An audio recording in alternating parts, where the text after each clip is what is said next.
new student, welcome to my channel again expert classes and today I am going to explain you 8th standard 2.2 का जो chapter है nature created man and women as equal. इसका मैं आपको ये lecture number 1 है, मैं आपको जितना हो सकता है आज मैं आपको एक्सप्लेन करूँगी। So let's begin start without wasting any time and this is the most interested chapter. ये मेरी नज़र में बहुत इंटरेस्टिंग चैप्टर है। अगर आप इसको क्लियरली समझोगे तो this is the way too much easy. आपको तो क्वेश्चन आंसर भी लर्न करने की जरूरत नहीं पड़ेगी। So nature created man and women as equal. अब इसका मतलब क्या है? मतलब नेचर दैट मीन्स जो हमारा प्रकृति है, जो हमारी जो नेचर है, जो गॉड है, तो उन्होंने जो मैन एंड वुमेन, मैन और वुमेन इनको इक्वली बनाया है। इनमें कोई भेदभाव कम ज़्यादा कुछ नहीं किया। बिकॉज इन नाउ डेज और बहुत ज़्यादा पर जो पहले के लोग होते हैं बहुत ज़्यादा मैन है वुमेन है, इन्हें बहुत ज़्यादा कंपैरिजन करते थे। कहते थे ये जो डिशेज वॉश करना है, house chores, cleaning, sweeping, this all work for women. A man is going outside earning, but no, they both are equal. बहुत इक्वल है, इनमें कोई डिफरेंस नहीं है। अगर जो वुमेन कर सकती है वो मैन भी कर सकता है, जो मैन कर सकता है वो तो वुमेन कर सकती है, यहाँ तक कि उससे भी ज़्यादा कर सकती है। तो ये चैप्टर में एक मदर और उसकी बेटी के बीच में एक कन्वर्सेशन हो रही है इस चीज़ को लेकर। एक बेटी अपने कंपटीशन में जाने वाली थी और उसे ये टॉपिक दिया गया था, तो वो किस तरीके से अपनी मम्मा से सजेशन ले रही थी। तो इस लेसन में यही बताया गया। So let's continue. The house and its surroundings are a sight of peace in the early morning of April. It nestled by the sides of a small stream of crystal clear water. The stream tumbles down the green mountain only 2 miles or so away. There is a stretching of hundreds of acres of fertile land rolling with yellow mustard flowers. Between the mountain range and the house, a garden is in front of the mountain. Trees and the house of garden is in front of the house. Trees of many kinds bearing flower of various fruits and fruits grow on all sides of the house. तो this is our first paragraph. इसमें क्या बताया गया है? पहले तो कोई भी कहानी की स्टार्ट होती है तो उसके बारे में बताया जाता है। तो यहाँ पर एक घर है बताया गया, एक घर बताया गया। उसका जो आसपास का जो इलाका है, उसका जो आसपास का माहौल है वो बहुत शांति भरा है। जैसे एकदम एक इमेजिन करो आप, तो एक सुबह सुबह हो रही है और एक घर है, इतना पेड़ पौधों झाड़ माउंटेन्स के बीच में वो घर बना हुआ है। और उसमें अप्रैल का मंथ चल रहा है। कौन सा मंथ चल रहा है? अप्रैल का। ये आपको फिल इन द ब्लैंक्स में अप्रैल का महीना चल रहा है। और नेस्टल मतलब पास में है, पास में है, उसके पास में है एक अच्छी बहुत ही नदी बह रही है। आप कह सकते हो वाटरफॉल, या आप कह सकते हो लेक है। और उसका जो पानी वो एकदम क्रिस्टल क्लियर है। अब ये क्रिस्टल क्लियर का मतलब क्या होता है? इसका मतलब है क्रिस्टल क्लियर मतलब एकदम एकदम ट्रांसपेरेंट। इतना इतना अच्छा पानी है कि पूरा अंदर से लेकर बाहर तक का पूरा जो आपका सराउंड दिख रहा है। जैसे आप पूल में जाते हो कहीं पर तो उसमें रहता है ना, जैसे एकदम एकदम क्रिस्टल क्लियर है, एकदम साफ सुथरा पानी है। ठीक है। The steam stumble down with green mountain only 2 miles और सो है। अब एक वही स्टीम बीच में से वो बह रही है, ग्रीन माउंटेन हरे भरे झाड़। There is a stretch of 100 acres of fertile land rolling। अब यहाँ पर एकदम 100 acres इतनी फर्टिलिटी, एकदम लैंड जो है पूरा फर्टाइल है, पूरा फर्टाइल से भरा हुआ है। और जो ज़मीन है ना वो पूरा येलो मस्टर्ड ऐसे येलो मस्टर्ड के फ्लावर से पूरी भरी हुई है। Between the mountain range and house, जो माउंटेन के जो बीच में है उसके बीच में वो घर लाइट करता है। ओह वाह, कितना अच्छा है ना। देखो, एक बहुत ही पीसफुल भरी मॉर्निंग है, अप्रैल का मंथ चल रहा है और बीच में से एक बहुत ही अच्छा लेक रिवर बह रही है और ग्रीन माउंटेन्स है। और पूरी जो ज़मीन है वो पूरा मस्टर्ड से भरी हुई है, जैसा मस्टर्ड येलो मस्टर्ड है और एकदम मस्टर्ड कलर के फ्लावर्स से भरी हुई है। ठीक है। Garden is in front of the house, घर के सामने ही गार्डन है, इसकी तो कमी नहीं। There are many time bearing flower of new various fruit. अब इसका मतलब क्या है? इसका मतलब है बहुत ज़्यादा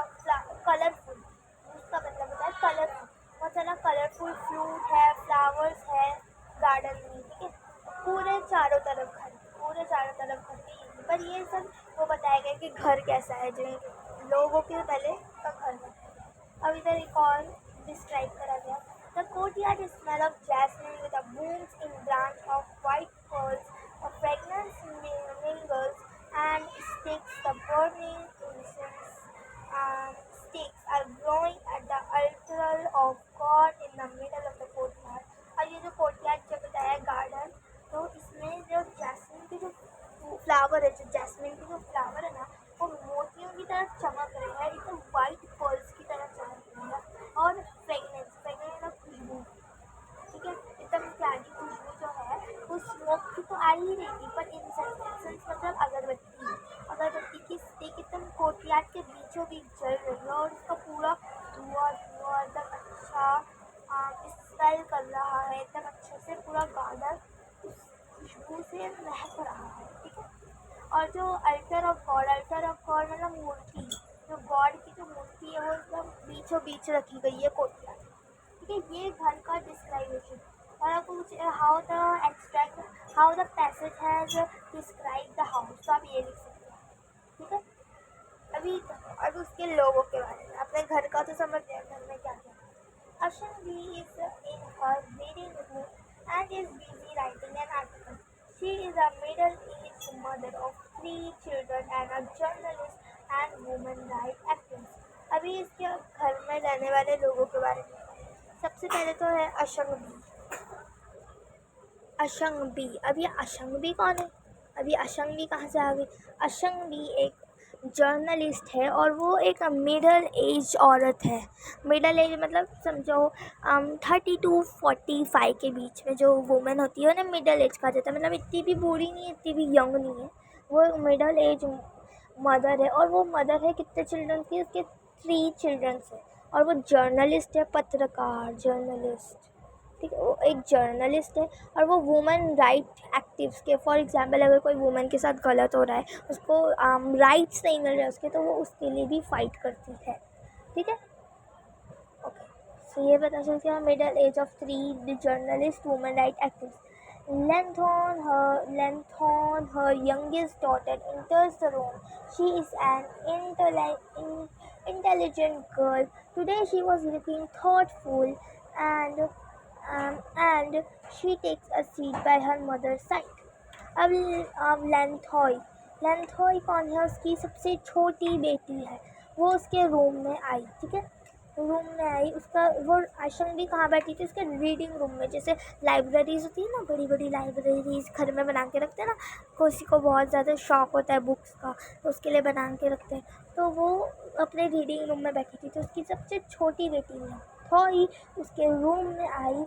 और वो बहुत ही इंटेलिजेंट, वो बहुत ही शार्प लड़की थी, और वो आज बहुत सोच में लगी थी। वो शी वॉज लुकिंग थॉटफुल, वो बहुत सोच में लग रही थी।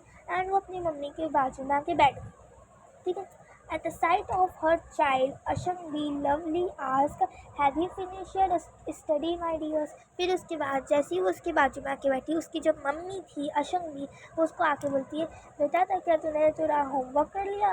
एकदम प्यार से पूछी। तो उसने बोली, "Yes mother, I finished it last night." तो उसने बोली, हाँ मम्मा, मैंने तो इसे फिनिश कर लिया था, लास्ट नाइट ही मेरा होमवर्क कंप्लीट हो गया था। जो भी पढ़ाई वढ़ाई का काम है वो कंप्लीट हो गया। टुडे बीइंग संडे, आज तो संडे है। I want to do something interesting, मेरे को आज कुछ बहुत इंटरेस्टिंग करने का मन कर रहा है। तो लेंथॉय से and wait for her mother response, उसने थोड़ा वेट करा कि उसकी मम्मी कुछ बोले। आज तो संडे है तो उसे कुछ इंटरेस्टिंग करना है, उसको कुछ खास करना है। उसने थोड़ा वेट करी कि उसकी मम्मी कुछ बोले, ठीक है। Tell me what you want to do, Ashangbi asked. फिर अशंगबी बोलती है कि चलो फिर बताओ तुम्हें क्या करना है। Tell me something what you want to do, Ashangbi asked her quite assumed, एकदम उसे प्यार से एकदम शांति से पूछा। Mother tomorrow I am going, sorry आपको दिखाना है कि उसकी मम्मी उसको प्यार से पूछती है। तो उसने बोला कि मुझे बहुत इंटरेस्टिंग करना है। चलो तो अभी देखते हैं ये लोग क्या करते हैं। Mother tomorrow I am going to represent the Siroi lily house as a speaker in the symposium at our school. तो उसने बोली, मम्मी मैं कल जा रही हूँ सिरोज लिली हाउस एक स्पीकर बन के। जैसे कोई भी देखो, हम ये सम्पिशियस होता क्या है, ये देखो ये सम्पिशियस का मतलब होता है कि एक ऐसा मीटिंग, ऐसा बहुत सारे लोग बैठेंगे और कोई खड़े रह के किसी भी टॉपिक के ऊपर कोई बातें करेगा। तो वो कहाँ जा रही थी, सिरोज लीवी हाउस जा रही थी स्पीकर बन के। जैसे वो खड़ी रहेगी, सब उसकी बातें सुनेंगे। और सिम्पोसियम में जा रही थी। सिम्पोसियम मतलब तो मीटिंग जो होती है सबके ऊपर होती है और किसी भी एक टॉपिक को लेकर लोग डिस्कस करते हैं, ठीक है। तो स्कूल में होने वाला था, okay. The topic is God created man and women as equal. That means भगवान ने मैन और वुमेन को एक समान बनाया है, ठीक है। तो उसने ये इसका टॉपिक है, तो उसके बारे में उसको मम्मी से डिस्कशन करने का था। Will you spend me time to have a discussion with me. तो उसने बोले क्या तुम मेरे लिए थोड़ा सी वक्त निकालोगी कि हम इस टॉपिक पे थोड़ा बात कर पाए, ठीक है।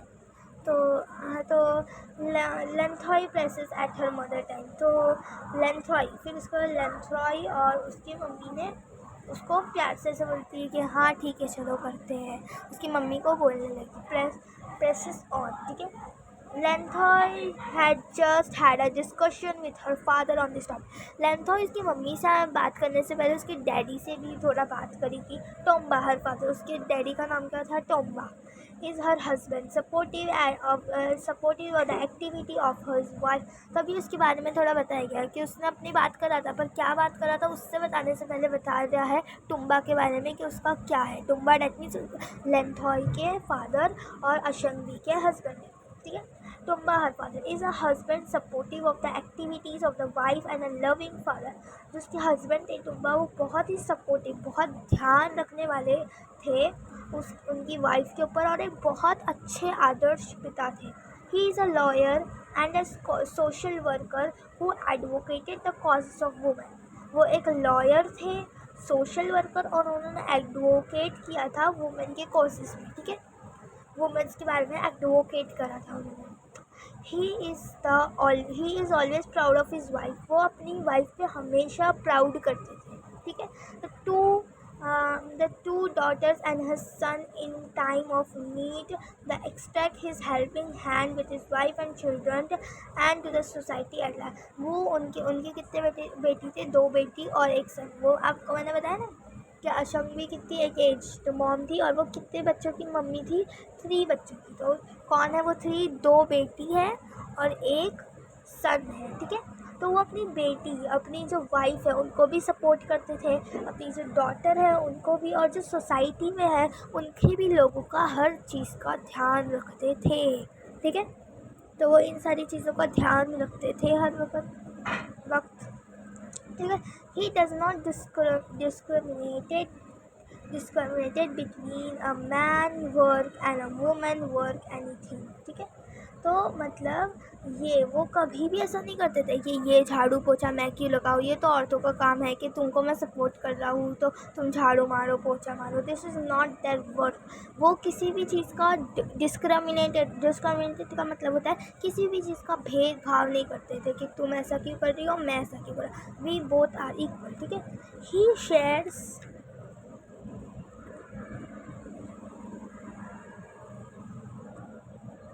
He shares equally with his wife in doing the household chores like cleaning, washing, cooking and feeding the children. वो अपनी वाइफ के साथ सारे घर आने के काम जो होते थे, जैसे साफ़ सफाई करना, कपड़े धोना, कुकिंग करना और बच्चों को खाना खिलाना, वो सब कुछ अपनी वाइफ के साथ एकदम इक्वली करते थे, किसी भी काम में भेदभाव नहीं। Had he not shared in these activity in the way he does, his wife would not have been a successful woman. अगर वो ये सारी चीज़ों में उनकी वाइफ का साथ नहीं देते तो वो एक सक्सेसफुल वूमन नहीं होती थी, तो सक्सेसफुल नहीं होती थी कि बिकॉज उनको बिजी होना पड़ता था ये सारे बच्चों में। तो इसी वजह से वो भी ना एक देखो ऐसे कहते हैं ना कि एक किसी चीज़ के पीछे कोई ना कोई रीज़न था, उन्होंने उसको सपोर्ट करा था, इसी वजह से वो इतना सक्सेसफुल हुई।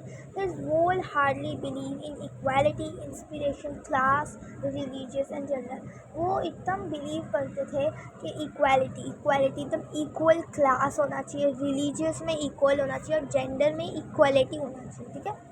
ठीक है. In this discussion with his daughter, the lamp over a great injustice done, a woman in a society telling her, "My dear child, the world is still full of inequality."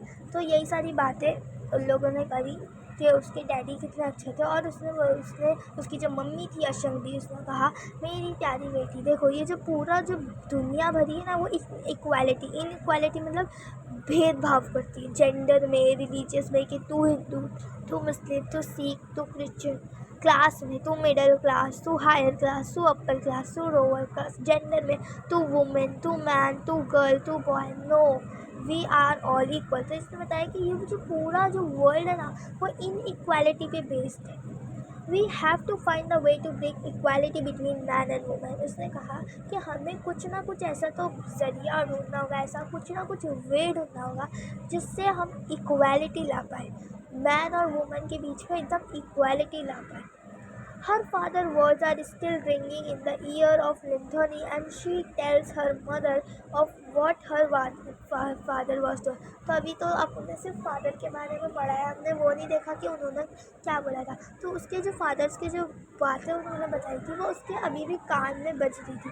तभी उसने सोचा कि मैं मेरी mummy को बता देती हूँ कि उसके डैडी ने क्या बोला था, क्योंकि हमने इधर पढ़ा था ना कि उसकी जो मम्मी, उसने अपनी मम्मी से पहले अपने फादर को साथ डिस्कशन करा था. तो फादर के साथ डिस्कशन करा था. तो अभी वही बता रही है क्या discussion. Appreciative of her husband for his view, Ashokmi say, your father is right. In no society women enjoy the same opportunity enjoyed by men. It is because it's your father